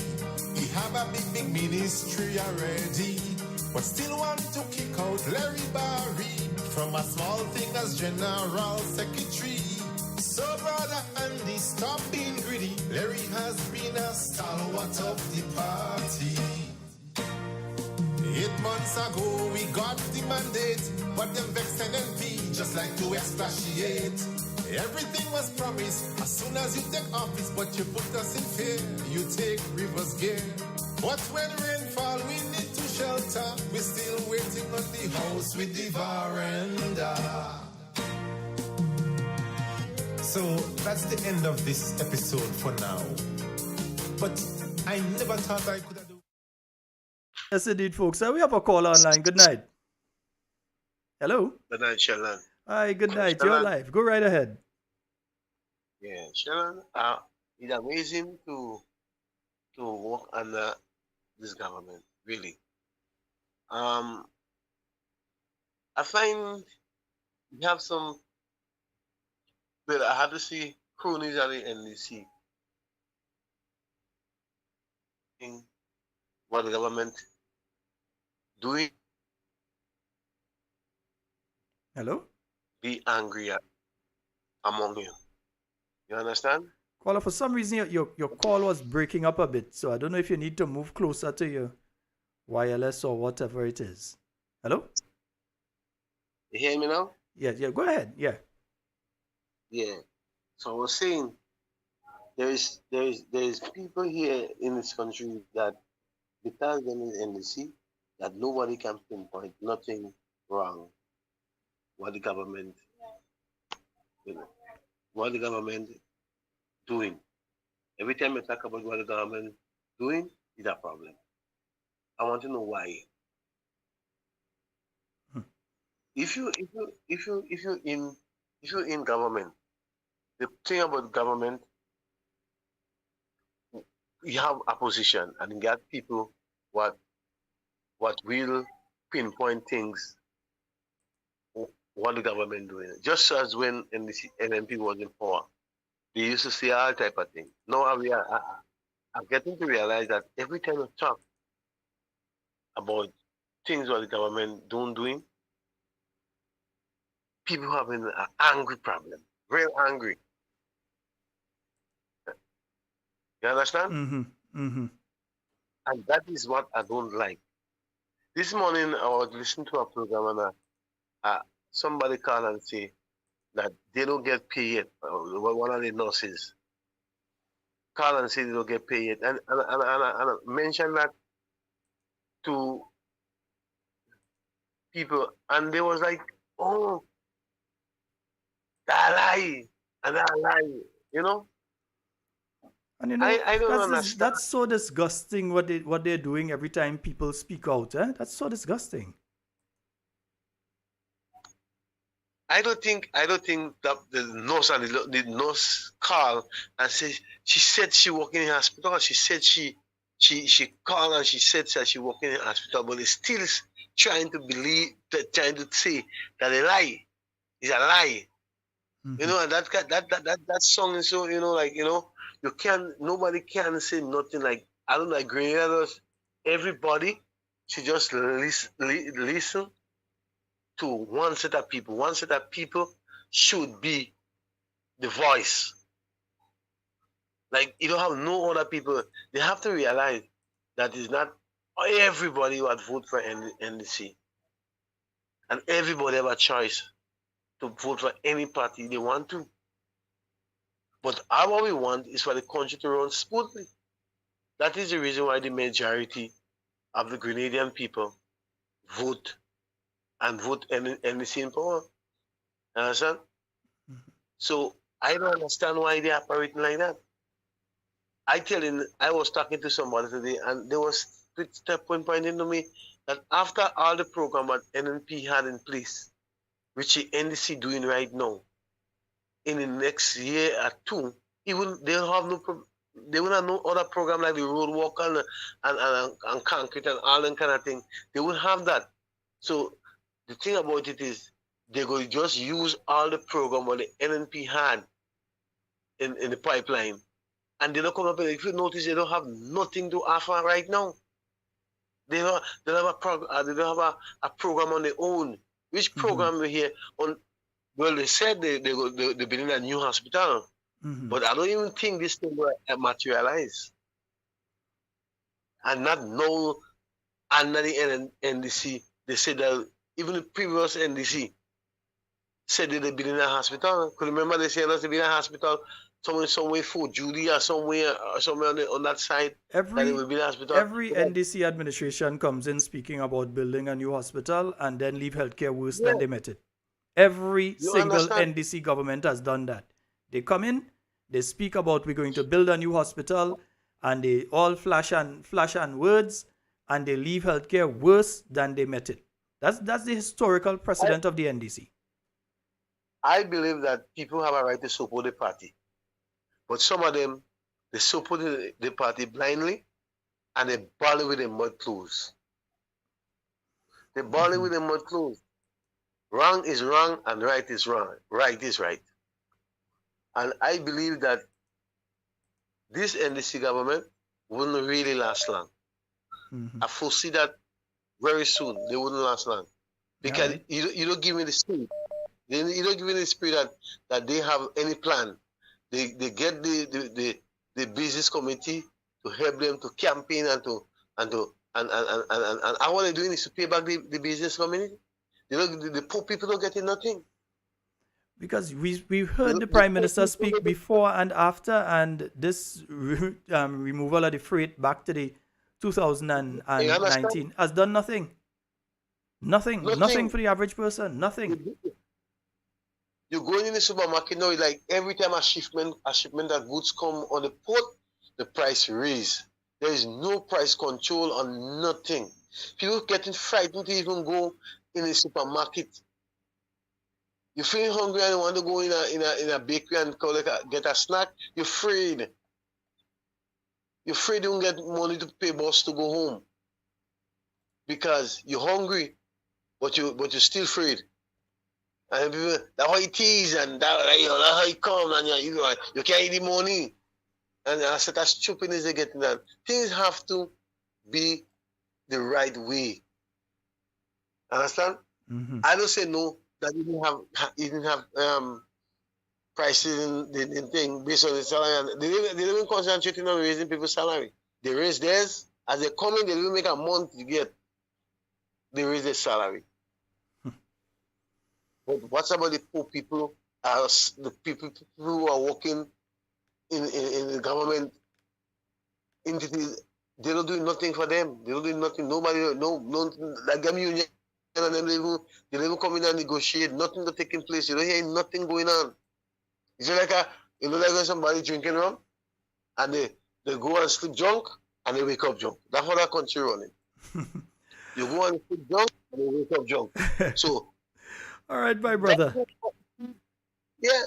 Thank you so very much for your contribution. All right. Yeah. Yes, indeed, folks. So 440. You know, I just realized I haven't even called the number for the night so far. 440-7377. And people asking where Cammy. Yes, Cammy did. Or Cammy go call when she ready. Cammy we taking a little rest. Tongue was hot today. You understand? And not that people was buying and thinking, yeah, tongue was just hot. The temperature hot. The place was hot. We in the dry season. You understand? So don't worry, she will call. Let me see. A pack of Pampers, Huggies Pampers that was $55 is now $73. That is the size 2 with only 32 in it. So that was $55. That is now $73.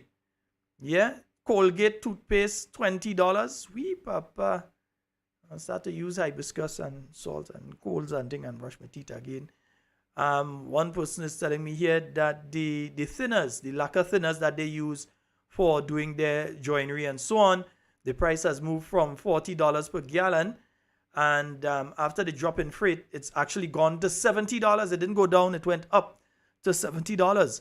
So that's the sort of thing that I'm seeing here. Yeah, different people are sending messages with the different costs to me of different items and so we have not seen these measures being effective in lowering the cost of living for the average Grenadian. And it seems as though the present administration is incapable or incompetent. They're either incapable, they can't do it, or they're incompetent. Maybe they should know how to do it and they're just playing the fool with it. But the bottom line is we're not seeing prices going in the correct direction. The basket of goods that people buy on a monthly basis, yeah, the price keeps increasing. I'm getting some messages here from someone that's working in a supermarket and they're telling you that nearly every week the price is going up bit by bit and they're working in a supermarket. We have a caller. Good night. Good night, Sheldon. Hello, good night. Hello, good night to you. Yes, we're hearing you. Go right ahead. Okay.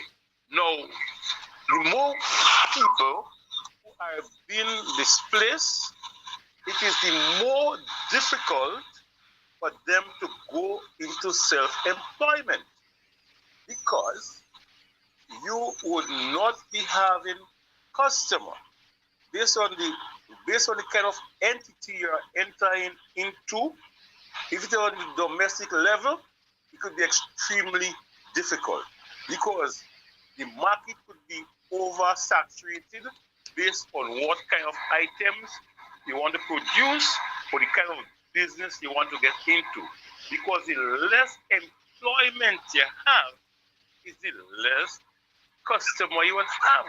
So going into self-employment is extremely difficult and it could be very frustrating, especially for newcomers into the industries.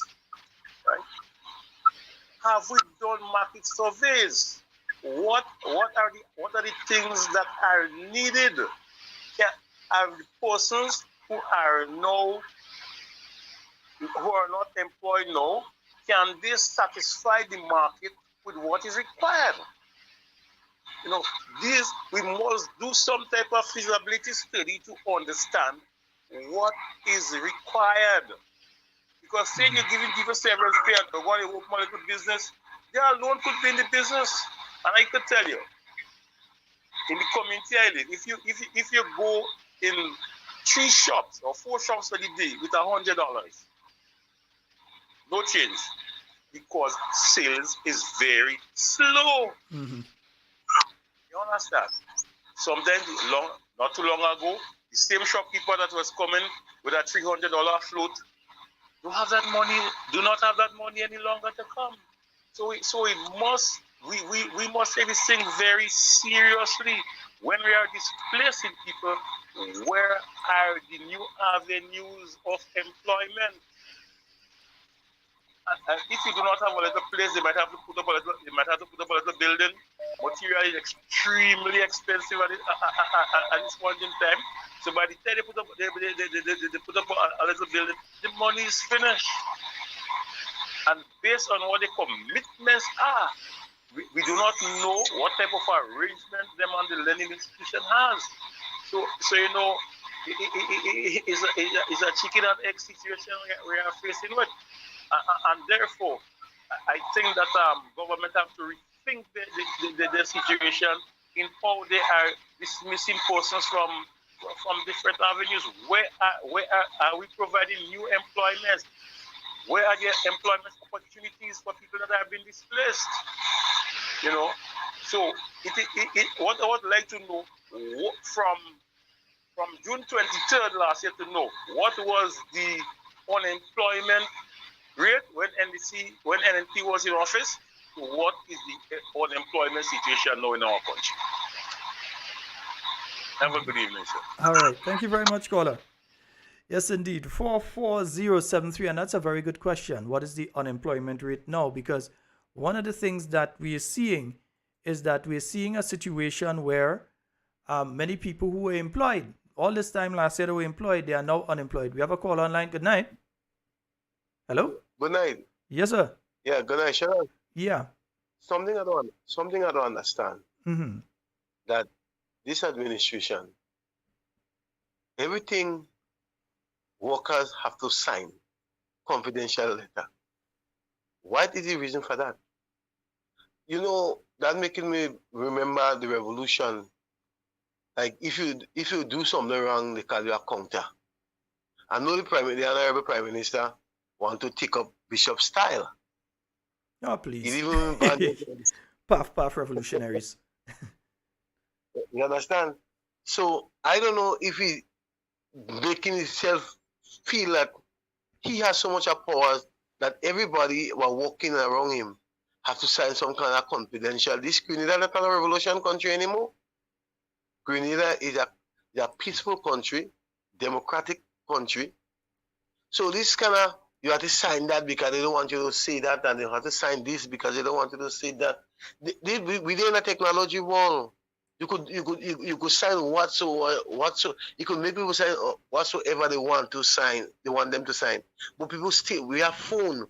We have all kind of devices that go bringing information to the public. The media, they're starting to muzzle the media.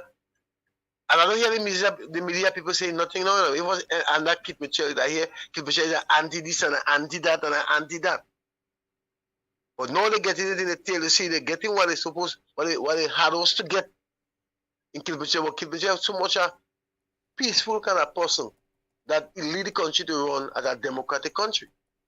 But now they're seeing now the difference is Imani had to sign that. Nurses had to sign that. Civil servants have to sign this. I don't know what they're doing. What is the problem? I understand that I was hearing that some minister borrow $2 million from the consolidated fund. The consolidated fund is for things in the country to help other poor people. But let me just be clear here, caller, because I want to be clear here. It is from the allegation is that money was borrowed from the GDB. Technically, you are correct because the consolidated fund is what is used, one of the avenues used to fund the Grenada Development Bank. So technically, you are correct, but it's not directly through the consolidated fund. But technically, you are correct. But I just wanted to make it clear before someone believes that they go straight to that. Yeah. Yeah, but that's half part of the consolidated fund. No. I think I just made sure that it was understood by everybody that it's not that they went straight to, but that it was through the GDB, which is funded in part by the consolidated fund. But what the purpose of the GDB? Is not for funding for people to do small business and stuff like that? Of course it is. There are different category of loans that can be had through the Grenada Development Bank. You can have business loans for startup and expansion and so on for business loans. You have educational loans for individuals who are going to study. You may have a child that brilliant, needs to go to university. You can get a loan through the GDB. Well, you should be able to get a loan through the GDB. But if somebody go on with 2.7 million, we might be able to get a loan again. But that type of loan. And then there are loans there for housing and that sort of thing. If you want to build your home and that kind of thing, you could also approach the Grenada Development Bank and get loans for that. Agricultural loans. Based on how I've seen it, that money, in case a house burn, the family, to help the family. If a child want to get a scholarship or some kind of thing, that you go use the money now to help. But when you give one person 2 million out of it, you're having other people starving. Mm-hmm. If you have to give somebody a money now to do something to help themselves, to save their life, then you will say you have money when you already give one person 2 million. Like this government don't have a heart and trying to do the thing right. They don't do it right. And every time somebody talk, is you lying and you're this and you're that and you're this and you're NNP. Once you talk, you're NNP. Sometimes you don't vote for NNP, but so long as you talk what you seen, you that NNP. No, you haven't. A lady was calling on the program, and she didn't want to hear Kid Michelle name at all, and now she just speaking straight from what she's seen happening, what the government doing. Now she become an NNP because she talking. That's how they behaving. Understand? So I hear her, Shaggy. I hear her. yeah, and she just talking straight up. I mean, I myself used to have problem with this lady. That time she used to be talking the most, but now I realize that she been balanced. Now I could see that she been balanced, and she's speaking what she because she observe she home, she don't have maybe a pension, and she just stay home and she observe everything what the government do, whether NNP or NDC, and she just speaking what she mind. All right. Understand? And they have problem for that. They maybe they call it NNP now. So my brother, we'll talk again. Thank you so very much for your call. Yeah. All right. Yeah. Yes, indeed, folks. 440-7377. That's 440-7377. And my good friend out there in the US that has sent in that message, I thank you so very much. And let me say a special good night to all my cousins Coy, to all my cousins Duncan. Yeah, let me say a special good night to all of you, and hope that you all have a wonderful, wonderful night tonight.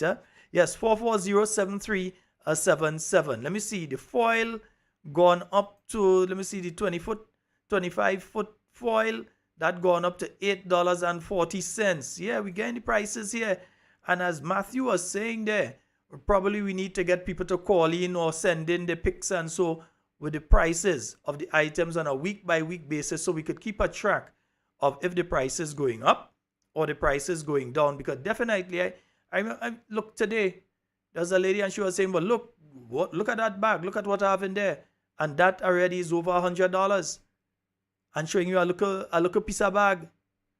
So the prices of stuff, it is affecting people. It is definitely affecting people, and it is an issue that needs to be addressed. It is an issue that needs to be addressed. The fact that people are going to the general hospital and cannot have their surgeries done and are being rescheduled back and back and back and down the road, that needs to be addressed. Yeah? The crime situation, and I don't want to say it in a way that makes people feel that we have a big amount of crime in Grenada. But any shooting in Grenada is one too much, and you realize over the past few weeks, you've been hearing a lot of gun violence taking place in our country. And not by legal firearm owners, because I heard the Prime Minister speaking about, he doesn't believe in firearms and the legal firearm owners and all sort of things. And people have to think before they could get a firearm. Right, okay, that's your perspective in relation to it. But what is the reality is that we are seeing people with illegal firearms doing shootings. Over the past couple of weeks, you had a couple incidents. That is not something that is a common thing. In Trinidad, that kind of thing happened that don't even make the news. Yeah? That ain't even making the news in Trinidad. Jamaica, that happened, that they might get a mention in another article on something else. But here, that is something out of the ordinary. Yeah? And we know the men and women of the Royal Grenada Police Force are more than capable and competent to deal with the issue, but they have to get the support and the backing of the government. You telling me you have this sort of thing taking place and your Minister of National Security has not come out and made a statement in relation to it, has not reassured the public of their safety, has not come out and said to you, well, we have an operational plan that we're putting in place. You don't have to explain the plan, because if it's a security issue, we don't expect you to come out and say, we are going to be doing this and we're going to be that. In that case, you expect a level of secrecy if you have to get the people who have these illegal weapons off of the streets. But at least reassure the general public that, hey, you're going to be safe, everything is going to be okay. You have a number of illegal firearms seized over the last few months. You have a number of shootings taking place over the last few months. So definitely it is an issue that needs to be addressed. We can't decide that we're not going to talk about it and we're going to hush about these things because we're afraid that a tourist might hear this. Grenada is still the safest place. But we want to keep it that way. We don't want it to get to a level where these things become normal to the average Grenadian and then it gets out of hand. We don't want to end up in that situation. And as such, there must be a strategic plan of how you're going to address that. And a component of that plan must be your public relations strategy of how you interact with the general public to ensure that the general public will give you the information you need to deal with the offenders, but also that the general public will feel safer going about their business. Because I could tell you right now, due to the information that's been circling, and you saw the one of the newspapers, well, I don't even want to call it a newspaper, but the rag sheet, wherever it is, they go and they put an article about war between this area and that area and all kind of nonsense.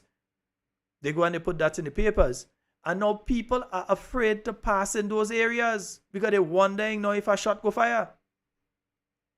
They have scared people to the point of where certain buses don't want to pass those areas. Certain drivers don't want to pass those areas. Certain people don't want to go in the area. They say, me, let me come out from the area, or let me don't go in the area. That's the kind of thing that's taking place. And if you care and you are concerned about people, then you would address people in relation to this matter.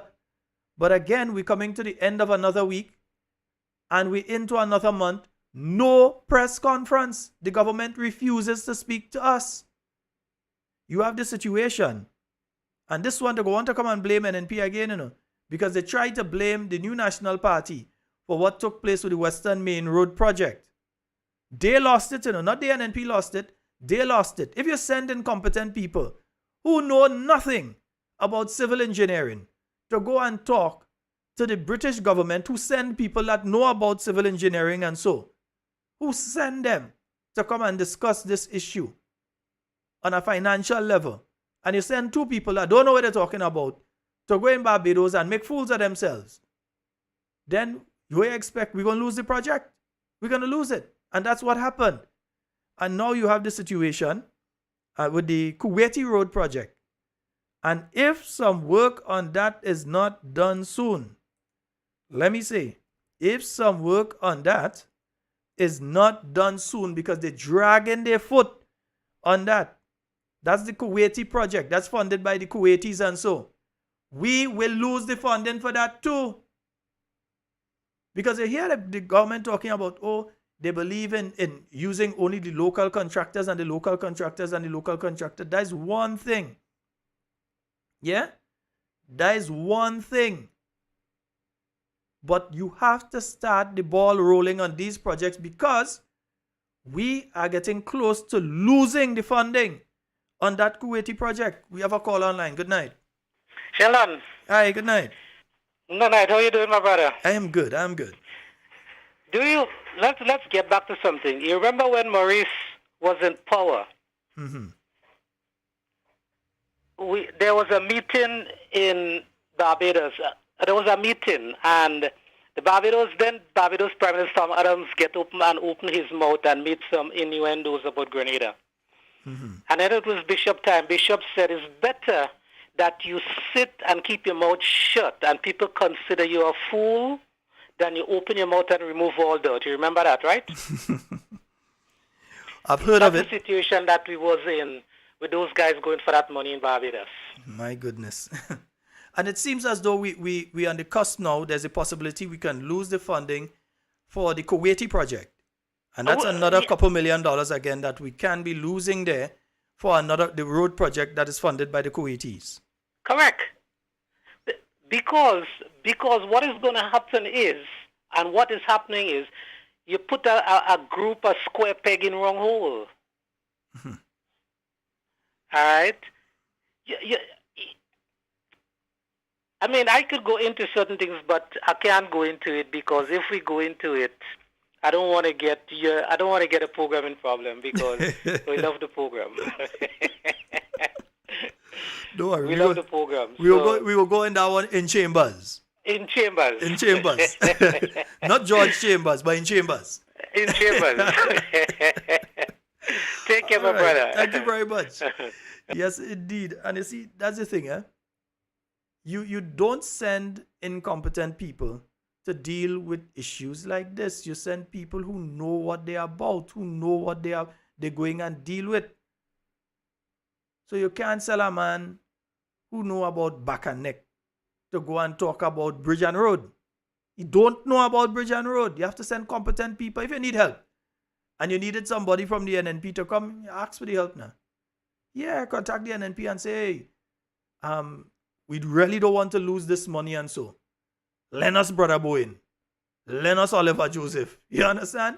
Ask for some competent people who know what they're talking about and know how to interact with these people and them to save the thing. And don't go and lose the money that we have for the Kuwaiti project now. Don't go and lose that money. There's a problem. That is a problem. Because that was secured under the new National Party administration. There are projects that are pending all over the island under that project. And if this government doesn't get off their dairy, the dairy, yeah, right, and move, you're going to lose that funding. And there's several other things, several other things that they're just dragging their feet on. So it's between they're dragging their feet or they are incompetent and trying to micromanage, because there are competent technical people in the ministries. There are competent technical people in the ministries. Not because you name minister mean you ought to go. If they ask for a minister, then we hope that the minister that they send has the competency and the capability to be able to deal with the issue. But other than that, there are technical people, competent people within the ministries that could be utilized. So how could you lose the money for the Western Main Road, and there's the possibility that you could lose the money under the Kuwaiti project as well if they don't start moving on that issue right now. Yeah? So we're seeing what is going on. We understand what is going on in our country right now, and we will continue to speak about it. Listen, the NNP came in 2013, right? In 2013. Within roughly 6 months, we already had about 3,000 young people who were unemployed. When we took office, we had them engaged under the Imani program. In under 6 months, of coming back into office, by the end of the year, the figure was closer to 4,000 young people involved under a program. This government has been in office, for 251 days exactly, right? How many people outside of their key supporters, and some of the key supporters, because we know some of them balling with the mouth closed, we know some of them ain't balling with the mouth closed, but they're saying, if you see me on see me, we know that it's not everybody, right? But they have been there. They have been there. And most that they have been doing, the only successful program, again, as I've said, that they have implemented has been the Send Home program, which is why you can have the MP for St. Andrew Southeast come onto the program and say, listen, we have the names, everything of 88 people that have been sent home in my constituency alone. We don't know what is the situation in St. Andrews, Northeast, Northwest, Southwest. But significant numbers of people have been sent home from those areas as well. I get the calls. I interact with people from all over the island. So this is a continuing situation that needs to be addressed. We can't just not talk about it. We have a caller online. Good night. Good night, my brother. Night. Right. I just want to get a little clarification on something too. With regards to the sewage project for the town of St. George, what happened with that? Who lost that? Well, my brother, your guess is as good as mine what's taking place with that right now too, because that might be another one that you might see listed there, and we may lose if certain actions are not taken within a space of time. Okay, but then when were those, like, probably instructions / grants or whatever given to us or to the government?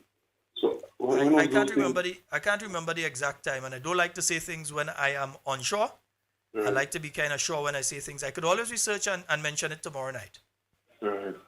Because I just saying, because I hear about that project too, and I say, I can't believe NEC will come in and they lose a project they want time. I need to find out what could cause them to lose it, because if they had the project since 2018 or whatever, then something had to happen between 2018 and now. You understand what I'm saying? Yeah. See if you get some information and let us know, please. Thank you. No problem. All right, my brother. Right. Yes, indeed, folks. And 4407377. You can see the number scrolling at the bottom of the screen, but just in case you're listening over the radio station, 4407377. You can call us direct. You can call us via WhatsApp. Yeah. So you could give us a call via either one. And if you're outside of Grenada, 347-329-3101 is the number you can call to get in touch with us. Yeah. So 3 labor commissioners in 8 months. 3. Sounding kind of like a certain administration in the US. 3 labor commissioners in that space of time. Also, yeah, we hear that it have a serpent in the market in town. Yeah, we hear it have a serpent day in the fish market in town. Right. And here's a question, 2 questions I want to ask before you run out of time tonight. One of them is this. The census that is now taking place. First things first, I can't really say that I've spoken to much people who have interacted with the census people. 1 or 2 tell me, yeah. But I don't know how many of you have actually interacted with the people that are taking the census, that are taking that information going around doing the census right now. I know I had a complaint from one mother who said that her child was being questioned by the person who was doing the census. So that person came and was a child that was there, and a child under the age of 10, and that is who was being asked the questions for the census, which is wrong as far as I am concerned. They should not be asking children any of the questions that are there under for the census. And the second thing is this. I believe that the data that's being collected under the census is going to be wrong. It's going to be skewed. And I'm saying that because if you consider the number of people that are now unemployed, that probably when the census people passed by were employed, their circumstances have changed between then and now. You were working, they came, they asked how much you're working for, you were able to say X amount, you were able to say that your income is that and so on, and these are the bills that you're paying and all these things like that. But now, these individuals are unemployed. Remember, in Marketing Board, you're speaking 94 people. Yes, they take back some, but 94 people. In St. Andrews Southeast, you're speaking about 88. In Carriacou and Petit Martinique, you're speaking what? Around 16 out of 100 and something, or 200, 16 or so people. And that's just the figures that I have for those areas, as I said. I haven't gone through the process of getting figures for places like South St. George, St. David, St. Mark, and St. John. Yeah, I haven't gone through the process of getting figures for those areas as well. But that would skew the census information that all these people are now unemployed. So that's a kind of a one that they have to check on as well. And as I mentioned last night as well, the discussion needs to start taking place in relation to the prisons and the police. Are we going to go forward? Because it means now you have to go and get the new emblem and so onto the police. And it's not the English government, not the British government, nor the royal family paying for that. It's me and you that gonna have to go and pay to get those new emblems for the caps and those kind of things. The same goes with the prison service. Yeah? It is me and you that are gonna have to go and pay for these things. And I think that is definitely something, especially as we're moving towards our 50th anniversary of independence, that we as Grenadians need to start looking at. For the Royal Grenada Police Force. Does the royal family spend a cent on the Royal Grenada Police Force? It's we that spend. Me and you, not the royal family. So why should it still be the Royal Grenada Police Force? Yeah? His Majesty's prison. The royal family spends not a single halfpenny on the prison. Nothing. Don't even provide training or some kind of rehabilitation program there for the inmates at the prison. Yet still, His Majesty's prison. So outside of that, we need to start changing the name of these things. And we need to start Grenadianizing a lot of those things. That's just my view in relation to that. Yeah? And again, 440, we're quickly running out of time. We have roughly about 5 minutes left. 440-7377. That's the number for you to call and get on to the inside of tonight's program.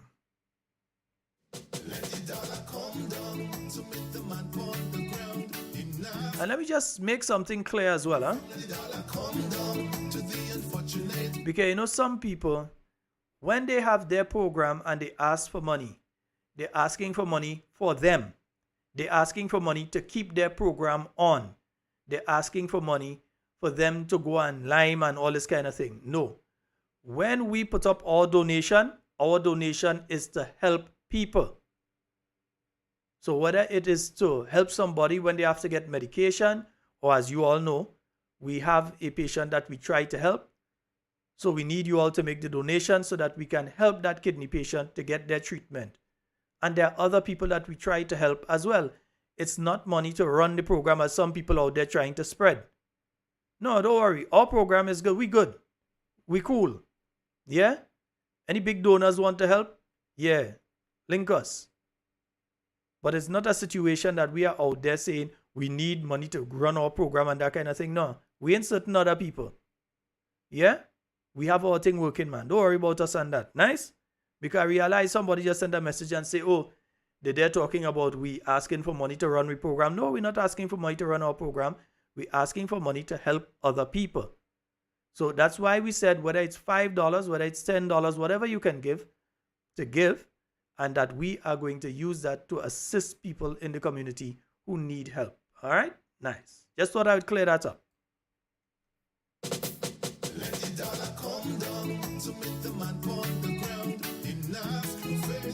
Jill, you want to know who's the serpent? I hear it's a sour serpent that's in the market in town. I hear a sour serpent managing the fish.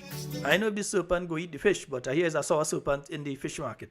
Poverty is a shame and that's no game. The treasury in surplus, but the people in minus. Man a ball and hold them head. But any of you all, because I don't find I seeing people saying they see the census people. Any of the census people pass by you? Yeah, I'm asking. Any of you now looking through the messages? Really and truly, those of you under the live and so, have any of the census people passed by you? Because I know they definitely have not passed by me.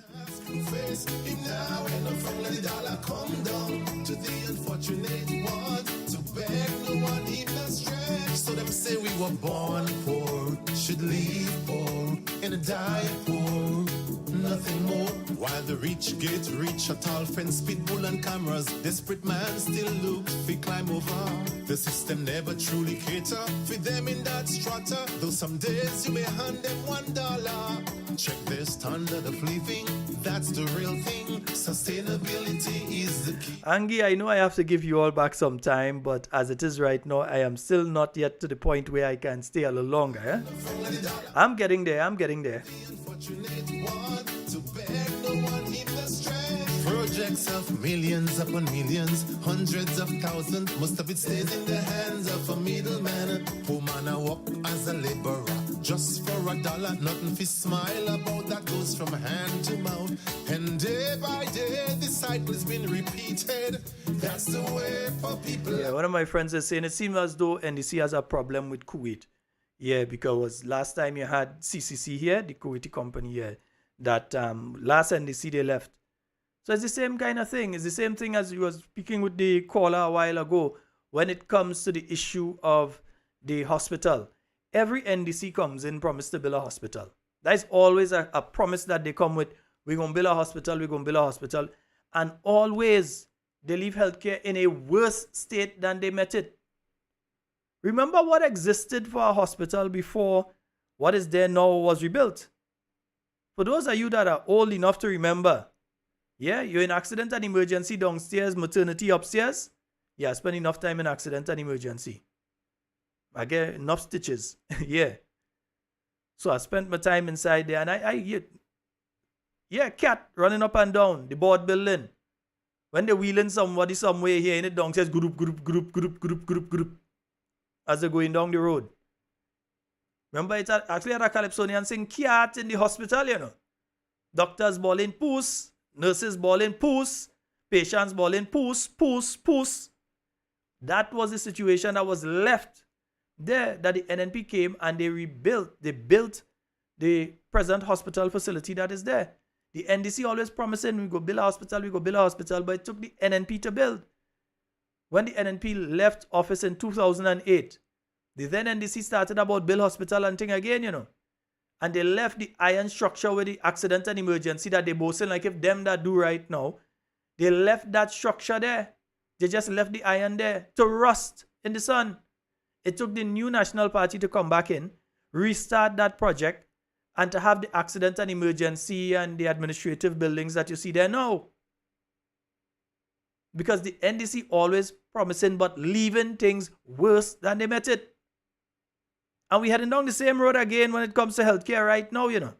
We're heading down the exact same road when it comes to healthcare again right now. Because it is a situation where some of the basic items that are needed in the hospital and the medical facilities, again, we back down this road again, are in short supply. We hope that that is dealt with quickly. Folks, that's all the time we have for Talking Points tonight. It's been wonderful being here with you. And as I always say, in everything that you say and do it safe and secure. I want to be speaking to and with you and not about you. And remember, tomorrow night, clips from the beginning to the end. Clips, including some new ones. Clips tomorrow night from start to finish. All right? So as I said, that's all the time we have for tonight. I am out of here. They say when you don't have good food, you must take in front. So this is my Kaiso for the Masgra 2023.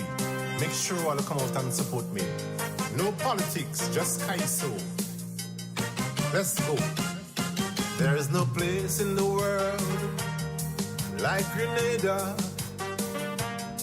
Its people are so unique, so fabulous. They take politics real serious. You can't tell a man nothing wrong about his party.